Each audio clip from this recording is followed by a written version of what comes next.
स्वागत है आपका एकलव्य स्नातक पर। और आज की इस वीडियो में हम बात करेंगे BA honours political science semester 4 का सब्जेक्ट जो हम कर रहे हैं, public policy and administration in India. इसकी यूनिट 3 है जिसका चैप्टर नंबर 1 जिसका नाम है बजट की अवधारणा एवं महत्व। उसके बारे में हम चर्चा करेंगे। इसके इंपॉर्टेंट क्वेश्चन हैं उनको डिस्कस करेंगे। और इसकी जो पीडीएफ है वो आपको टेलीग्राम चैनल पर मिल जाएगी, तो आप एकलव्य स्नातक 1 सर्च करके टेलीग्राम चैनल को ज्वाइन कर सकते हैं और पीडीएफ को डाउनलोड कर सकते हैं। बात करते हैं पहले क्वेश्चन की। तो बजट से आप क्या समझते हैं, व्हाट इज बजट? ठीक है, तो बजट के बारे में आपको यहाँ पे बताना है। तो उससे पहले मैं आपको एक चीज बताता हूँ कि सपोज कर लो अभी आप बजट को भूल जाओ, बजट क्या होता है। ठीक है, तो आप ये सोचो आपको कहीं पे घूमने के लिए जाना है और आपके पास फंड है लिमिटेड। ठीक है, आपको पता है कि हम मेरे पास 100 रुपये या फिर 1000 रुपये इस जगह से आएंगे और खर्च मेरे को सिर्फ और सिर्फ 900 करने हैं। बाकी जितने भी 100 रुपये बचेंगे उसकी मुझे सेविंग करनी है। ठीक है, अब आपके पास जो ये सेविंग की रुपये तो ये भूल जाओ। ठीक है, अब आपके पास बचे हुए 900 रुपये। अब उन 900 रुपये को आप किस तरह से खर्च करोगे? यदि आप उसको सिर्फ इसको सिर्फ यात्रा पे ही अपनी आने जाने पे ही खर्च कर दोगे तो आप वहां पे जाके खाओगे क्या, कहाँ पे रहोगे? ठीक है, आप सोचो कि मैं सिर्फ हवाई जहाज से जाऊंगा तो ये सपोज करो इतने रुपए वहीं पे खत्म हो जाएंगे। ठीक है, तो सपोज कर लो। ठीक है, अब यहाँ पे क्या होगा, आपको और भी काम करने हैं तो आपको अपनी प्रायोरिटीज सेट करनी होगी कि मुझे सबसे ज्यादा यहाँ पे पैसा खर्च करना है, सबसे ज्यादा यहाँ पे खर्च करना है। तो आप जो पूरी की पूरी जो प्लानिंग कर रहे हो ना, आपके पास रिसोर्स लिमिटेड है लेकिन उसको उन रिसोर्सेज को यूटिलाइज करने के लिए आप जो प्लानिंग कर रहे हो ना वही एक बजट कहलाता है। ठीक है, अब ये आपने करी तो प्लानिंग हुई, लेकिन जो बड़ी बड़ी ऑर्गेनाइजेशंस होती हैं, ठीक है, सरकार एक ऑर्गेनाइजेशन होती है, सरकार जब इस प्लानिंग को बनाती है पूरे देश के लिए तो वो बजट कहलाता है। ठीक है, यानी कि फ्यूचर में हमारे पास अभी जितने रिसोर्सेज हैं हम उनको फ्यूचर में किस तरह से उनको स्पेंड करेंगे, उनको खर्च करेंगे, उनको यूटिलाइज करेंगे। तो ये जो पूरी प्लानिंग होती है वही बजट कहलाती है। ठीक है, तो इतना सिंपल है बजट के बारे में। बस इसका एक बहुत वो बना रखा है कि बजट बजट बजट। ठीक है, तो जो बजट होता है, बजट योजना सरकार की भविष्य में किए जाने वाले कार्यों का एक ब्लूप्रिंट होता है। यानी कि सरकार भविष्य में कौन कौन से काम करने वाली है, कौन कौन से कार्य करेगी, उसका एक ब्लूप्रिंट होता है कि सरकार इस तरह से ये काम करने वाली है। एक निश्चित समय में आय व व्यय की संतुलन का एक विवरण होता है बजट। यानी कि एक निश्चित समय, जैसे 1 साल का हो सकता है, 2 साल का हो सकता है, 6 महीने का हो सकता है, 1 महीने का हो सकता है। ठीक है, तो उसमें आय, हमारी इनकम क्या क्या रहेगी, हम कहाँ कहाँ पे खर्च करेंगे, तो उसका जो बैलेंस्ड विवरण होता है, ठीक है, उसका एनालाइज होता है, वो सारा का सारा बजट कहलाता है। बजट एक लेख पत्र है जिसमें सरकारी आय एवं व्यय की एक प्रारंभिक अनुमोदित योजना दी जाती है कि हम इतना पैसा हमारे पास यहाँ से आएगा और इतना पैसा हम यहाँ पे उसका व्यय करेंगे, उसका खर्च करेंगे। ठीक है, बजट साधनों के आवंटन, यानी कि जो संसाधन होते हैं उनको अलग अलग विभागों में हम किस तरह से उसको बांटेंगे। लगाए जाने वाली प्रस्तावित कर कि हम इस चीज पे, इस बिजनेस पे हम इतना टैक्स लगाएंगे। ठीक है, तो अलग अलग जो टैक्सेस होते हैं उनको यहाँ पे बताया जाता है और जो टैक्सेस होते हैं, टैक्स कर होते हैं, उनको किस तरह से वसूला जाएगा, उनके उपायों का विवरण यहाँ पे दिया जाता है। अब ये सोचो कि सरकार के पास आय का कुछ स्रोत नहीं है। ठीक है, सरकार ना ही अपनी कुछ फैक्ट्रियां वगैरह चलाती है, ना ही हफ्ता वसूली करती है। ठीक है, तो उसके पास जो पूरे देश चलाने का एक माध्यम होता है वो होता है टैक्स। ठीक है, तो टैक्स को वसूलने के लिए जो अलग अलग उपाय होते हैं उनको बजट में काफी ज्यादा अच्छे से मेंशन किया जाता है। ठीक है, उसी के बाद में जितना हमारा टैक्स रेवेन्यू आएगा, कलेक्शन होगा, रेवेन्यू कलेक्शन होगा, उसके बाद में देश में जितनी भी डेवलपमेंटल योजनाएं वगैरह लाई जाएंगी वो सारी सारी टैक्स के पैसों से चलाई जाएंगी। ठीक है, तो टैक्स देना इसीलिए इंपॉर्टेंट होता है। फिर जो GJJ के अनुसार बजट संपूर्ण सरकारी प्राप्तियों एवं व्ययों का एक पूर्वानुमान है। प्राप्ति यानी कि उसकी जो इनकम होने वाली है, बजट या फिर जो पैसा होता है उसकी प्राप्ति कहाँ कहाँ से होगी, सरकारी प्राप्तियों एवं व्ययों का, यानी कि उसके जो स्पेंड वगैरह करता है, एक्सपेंडिचर होता है, उसका एक पूर्वानुमान है, यानी कि प्रेडिक्शन है। हम ये नहीं कह सकते कि हमें सिर्फ इतना ही मिलेगा। सपोज करो गवर्नमेंट ने बोला कि हमें 1 लाख रुपए, 1 लाख करोड़ रुपए हमारी इनकम होगी, तो ये सिर्फ एक पक्की अवधारणा नहीं है कि हमें सिर्फ इतना ही मिलेगा, इससे ज्यादा भी मिल सकता है, एक इससे कम भी मिल सकता है। इसलिए ये एक पूर्वानुमान है और कुछ प्राप्तियों का संग्रह करने, मतलब उसकी जो सेविंग होती है, हमारी जो इनकम आएगी इनकम में से कुछ सेविंग करने एवं कुछ व्ययों को करने का आदेश मिलता है। हमारी जो इनकम आएगी उसमें से हमें पहले तो सेविंग करनी है, संग्रह करना है। उसके बाद में कुछ हमें जो खर्च होते हैं उनको खर्च करने का जो आदेश होता है वो बजट में होता है। ठीक है, तो ये होता है बजट का पूरा जो कॉन्सेप्ट होता है वो। अब बात करते हैं बजट की हिस्ट्री के बारे में। बहुत छोटी हिस्ट्री है। बजट का जो मीनिंग होता है, उसका जो शाब्दिक अर्थ होता है वो यही होता है कि चमड़े से जो निर्मित थैला होता है उसको बजट बोला जाता है। तो जो बजट शब्द है उसकी उत्पत्ति फ्रांसीसी शब्द है बूजट, यानी कि बूजट, उससे बना है ये बजट शब्द। तो बजट शब्द का जो सबसे पहले जो उपयोग है वो 1733 में इंग्लैंड के वित्त मंत्री ने अपने वित्तीय प्रस्तावों को प्रस्तुत करते समय इसका प्रयोग किया था। यानी कि जब वो अपना जितने भी उसके वित्तीय प्रस्ताव थे उनको लेके आ रहे थे, तो वो एक चमड़े के थैले में लेके आए थे। ठीक है, उस टाइम चमड़े के थैलों को एक बूजट शब्द के नाम से जाना जाता था। तो मजाक मजाक में चल पड़ा कि ये तो अपना बजट प्रस्तुत कर रहे हैं। ठीक है, यानी कि अपना जो बजट से निर्मित जो चमड़े से निर्मित जो थैला उसको पेश कर रहे हैं। तो इसी तरह से उस टाइम से ये पूरी की पूरी एक लेगेसी बन गई, एक परंपरा बन गई कि आज से बजट का अर्थ क्या होगा। ठीक है, यानी कि अगर हमें अपने वित्तीय प्रस्तावों को प्रस्तुत करना है तो उस प्रस्तुत करने की जो पूरी की पूरी प्रक्रिया होगी वो बजट कहलाएगी। ठीक है, तो ये इसकी छोटी सी हिस्ट्री है। अब बात करते हैं बजट में हमें कौन कौन सी जानकारी मिलती है, यानी कि इंफॉर्मेशन कौन कौन सी होती है बजट के अंदर में। आगामी वर्ष यानी कि जो अपकमिंग ईयर है उसके लिए प्रस्तावित नई योजनाएं कि सरकार इस आने वाले वर्ष में ये योजनाएं चलाएगी। कुछ कार्यक्रम, परियोजनाएं तथा गतिविधियां, यानी कि कौन कौन सी एक्टिविटीज होंगी, कौन कौन सी परियोजनाएं, कौन कौन से प्रोग्राम यहाँ पे चलाए जाएंगे, तो इसकी जो जानकारी होती है वो बजट के अंदर में मिलती है।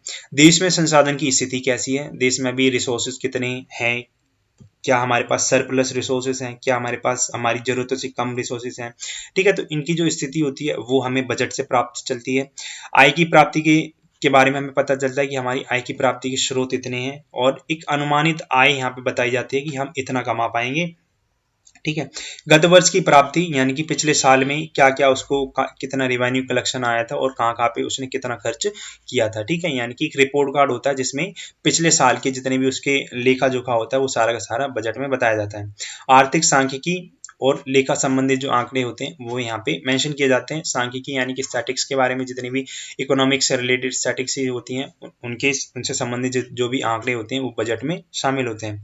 विभिन्न संस्थाओं और अंगों के कार्यों में वित्तीय एवं भौतिक कार्य संपादन इसमें सुनिश्चित किए जाते हैं। ठीक है, अलग अलग जो संस्थाएं होती हैं उनके जितने भी ब्रांचेस होती हैं उनमें किस तरह से उनके जो कार्य होते हैं। ठीक है, तो उनमें वित्तीय कार्य शामिल होते हैं, भौतिक कार्य शामिल होते हैं, तो उनके संपादन से जितनी भी जानकारी होती है वो सारी सारी बजट में दी जाती है। अब सरकारी खातों का वर्गीकरण किस तरह से किया जाता है, यानी कि सरकार जो पैसा आता है उसके पास वो किस तरह से उसको सेव करती है, किस तरह से उसको खर्च करती है और कहाँ कहाँ से उसको प्राप्त मिलता है। ठीक है, तो जो सरकारी खाते होते हैं वो 3 तरह के होते हैं। पहला होता है संचित निधि, दूसरा होता है आकस्मिक निधि और तीसरी होती है सार्वजनिक निधि।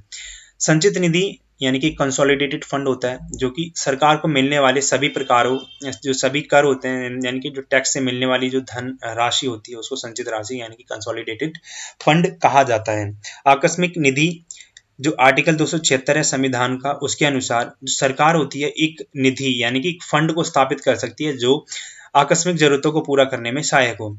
सपोज करो भगवान ना करे अगर देश में कोई आपदा आ जाती है तो उस आपदा को डील करने के लिए, ठीक है, उससे निपटने के लिए उस टाइम हमारे पास कुछ फंड नहीं होगा, तो सरकार पहले से ही प्लानिंग करके रखती है कि आने वाले टाइम में अगर कोई भी दुर्घटना होती है, आकस्मिक जरूरत पड़ती है, अचानक से पैसों की जरूरत पड़ जाती है, तो उस टाइम हमारे पास पैसा कहाँ से आएगा। ठीक है, तो इन चीजों से डील करने के लिए जो भी वहाँ पे फंड बनाया जाता है तो वो वहाँ पे काम करने में हेल्प करता है, हमारी उनसे डील करने में बहुत ज़्यादा हेल्प करता है। फिर बात करते हैं तीसरे की, जो सार्वजनिक खाता होता है उसमें, तो जो खातों में जो जमा धन होता है वो सरकार का नहीं होता है, यानी कि जो पब्लिक अकाउंट होते हैं, जो सरकारी बैंक होती हैं, उनमें जो पैसा जमा होता है वो धन सरकार का नहीं होता है, फिर भी सरकार उस धन का उपयोग अपनी ज़रूरतों को पूरा करने के लिए कर सकती है। जैसे पीएनबी है, एसबीआई है, जी जितने भी सरकारी बैंक हैं उनमें जमा जो धन है वो सरकार का नहीं है, लेकिन सरकार उसकी जितनी भी ज़रूरतें होती हैं उसको पूरा करने के लिए उस धन का उपयोग कर सकता है, और जब उसकी ज़रूरतें पूरी हो जाती हैं तो उस धन को वो उस बैंक को या फिर उसमें जितने भी उसकी जिन जिनका खाता है उस बैंक में उन लोगों को वापस कर देती है पैसा। ठीक है, तो ये होता है सरकारी खाते। बात करते हैं बजट के प्रमुख उद्देश्य यानी कि उसके क्या क्या एम्स एंड ऑब्जेक्टिव्स होते हैं। तो वित्तीय संसाधन को जुटाने में ये बहुत ज़्यादा हेल्प करता है, यानी कि हमारे पास कौन कौन से फाइनेंशियल रिसोर्सेज होते हैं, कहाँ कहाँ से हमें कितने कितने जो रिसोर्सेज होते हैं उनको कलेक्ट करना है। तो इन चीज़ों की जानकारी हमें बजट से प्राप्त होती है। इसका एक उद्देश्य होता है विभागों की गतिविधियों में समन्वय स्थापित करना, यानी कि जो अलग अलग डिपार्टमेंट होते हैं उनके बीच में कोऑर्डिनेशन का काम करना, कि कोई भी विभाग ये ना कह सके कि हमारे पास पैसा नहीं था इसलिए हमने उस विभाग की हेल्प नहीं करी, इसलिए उसकी जो नीतियां यहाँ से प्रस्तावित या उसको पारित नहीं किया गया। ठीक है, तो उनके बीच में जो कोऑर्डिनेशन का काम होता है वो बजट का एक मेन ऑब्जेक्टिव होता है। निर्धारित लक्ष्यों को कम लागत और कम समय में प्राप्त करने का प्रयास करना। देश में कुछ ऐसे लक्ष्य होते हैं जिनको टारगेट बना रखा होता है कि हम सिर्फ और सिर्फ इतने लिमिटेड टाइम पीरियड में इन चीज़ों को अचीव करेंगे। तो उनको एक तो प्लानिंग से यही होता है कि उन चीज़ों को हम कम समय में और कम लागत में, कम पैसा खर्च किए, कम समय खर्च किए, उसको प्राप्त करने की कोशिश करते हैं। तो यही उद्देश्य होता है बजट का भी। कार्यकुशलता का मापन करना, यानी कि जो हमारी वर्क एफिशिएंसी होती है उसको मापन करना, उसको मेजर करना।